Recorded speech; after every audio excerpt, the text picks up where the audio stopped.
Ya, sekarang ini kan yang datang ke sini secara umum ya, ada yang problemnya kecanduan minuman, ada kecanduan game online, paling banyak ML kan. Terus kemudian ada yang kecanduan merokok ya. Terus kemudian ada yang terlibat dalam geng motor satu kelompok. Nah, secara umum mereka tuh sudah punya kesadaran bahwa dirinya ingin berubah. Dan mungkin di rumah mereka tidak bisa lagi berubah. Maka masuk ke Dodik Bela Negara Kodam 3 Siliwangi, ini adalah cara membangun kedisiplinan mereka. Dan saya lihat baru 2 malam sudah biasa tidur jam 4, sekarang udah jam 9. Biasa merokok berhenti merokok. Nah, nanti kita pelajari kualifikasinya kan, karena ada problemnya kan, ada memang orang tuanya baik-baik saja anaknya nakal. Ada yang memang orang tuanya berpisah, anaknya nakal. Ada orang tuanya yang bertengkar terus, anaknya nakal. Tetapi variatif dan semuanya harus ditangani dengan baik. Nanti psikolognya harus monitor dalam setiap hari. Dan saya minta semua anak-anak diperiksa dulu itunya, kesehatannya. Ya, semua diperiksa kesehatannya total, sehingga nanti kita bisa melihat arah ke depannya. Dan makin kesini malah makin banyak yang daftar.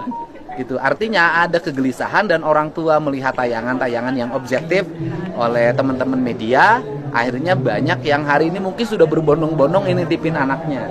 Sehingga nanti kita tidak lagi bicara persoalan anak yang berperilaku khusus, anggap saja ini adalah pendidikan kebangsaan bagi anak-anak Jawa Barat.